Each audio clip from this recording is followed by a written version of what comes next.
जब किसी व्यक्ति का मन सही रास्ते पर लग जाता है, वो किसी एक व्यक्ति का नहीं बल्कि सबका हो जाता है। वो सबको समान रूप से देखता है। प्यार और स्नेह, ये सब दुनियावी भावनाएं हैं। इनमें हमेशा स्वार्थ जुड़ा होता है। जिससे आप स्नेह करते हैं, उसके लिए आपके अंदर चाह, उम्मीद और अपेक्षा रहती है।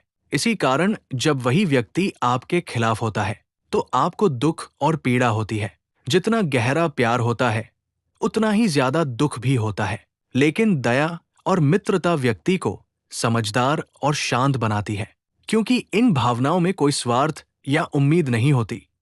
इसलिए जब कोई व्यक्ति आपके खिलाफ भी होता है, तो भी आप उसके प्रति प्रेम और दया महसूस करते हैं। कभी कभी जो अपना लगता है, वही हमें दुख देता है। ये भी संभव है कि वो हमारे पिछले जन्म का शत्रु रहा हो।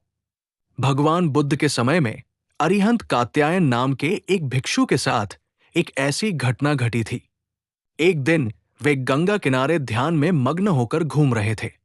वहां उन्होंने देखा कि एक स्त्री अपनी गोद में बच्चे को लिए मछली खा रही थी।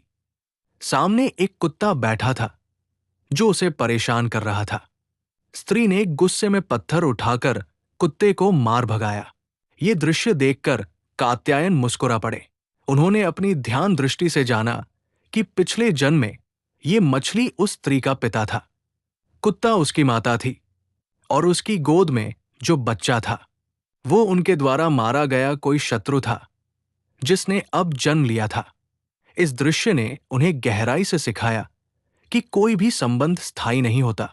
कभी जो अपना होता है, वही अगले जन्म में विरोधी बन सकता है।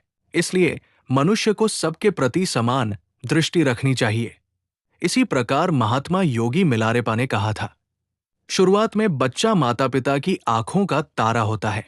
युवा होने पर वो माता पिता की मेहनत की कमाई खर्च करता है और बुढ़ापे में कई बार उन्हें कष्ट देता है। बहुत दुर्लभ होते हैं वे माता पिता जिन्हें सच्चे मन से सेवा करने वाला पुत्र मिलता है। एक वृद्ध व्यक्ति अपने बेटे से बहुत प्रेम करता था। वो हमेशा उसकी हर इच्छा पूरी करता, ये सोचकर कि बेटा उसके बुढ़ापे का सहारा बनेगा। लेकिन समय के साथ बेटा स्वार्थी हो गया और पिता को घर से निकाल दिया। पिता ने फिर भी मन में कोई द्वेष नहीं रखा। उन्होंने कहा, जिसे मैंने जन्म दिया है, शायद वो मेरे किसी पुराने कर्म का परिणाम है। उन्होंने उसे क्षमा कर दी। कुछ वर्षों बाद बेटा कठिनाइयों में फंस गया। तब उसे पिता का सच्चा प्रेम याद आया और वो लौट आया। पिता ने बिना किसी शिकायत के उसे गले लगा लिया।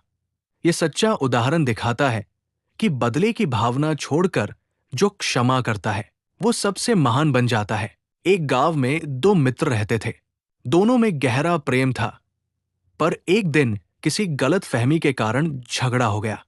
पहले मित्र ने अहंकार त्याग कर दूसरे से कहा, अगर मैंने तुम्हारा दिल दुखाया है तो मुझे माफ कर दो। दूसरा मित्र पहले तो चुप रहा, पर बाद में उसकी आंखों से आंसू निकल पड़े। उसने कहा, मैंने ही गलती की थी। दोनों फिर से गले मिले। ये बताता है कि सच्ची मित्रता बदले से नहीं, बल्कि विनम्रता और क्षमा से टिकती है। एक माँ और बेटी के बीच हमेशा तकरार रहती थी। बेटी सोचती थी कि माँ उसकी आजादी छीन रही है, जबकि माँ केवल उसका भला चाहती थी। एक दिन बेटी गुस्से में घर छोड़कर चली गई। कई सालों बाद जब बेटी बीमार हुई, तब उसे माँ के प्रेम का असली मूल्य समझ आया। वो लौटकर माँ के चरणों में गिर पड़ी और बोली, माँ, मुझे माफ कर दो। माँ ने मुस्कुराते हुए कहा, बेटी, मैं तो कब से तेरा इंतजार कर रही थी। ये कहानी बताती है कि सच्चा प्रेम कभी समाप्त नहीं होता। वो सिर्फ समय के साथ और गहरा हो जाता है। इसलिए हमें संसार की इन बातों को देखकर संतुलन रखना चाहिए। न कोई सच्चा मित्र होता है, न स्थायी शत्रु। सब आत्माएं अपने कर्मों से एक दूसरे से जुड़ी है। जो व्यक्ति सब में एक समान प्रेम रखता है, वही सच्चे अर्थों में शांत, संतुलित और पवित्र बनता है। ऐसा मनुष्य ही दूसरों के जीवन में प्रकाश फैलाता है। यही सच्चा धर्म है। सबके साथ दया, सबके लिए समान दृष्टि और किसी से कोई वैर नहीं।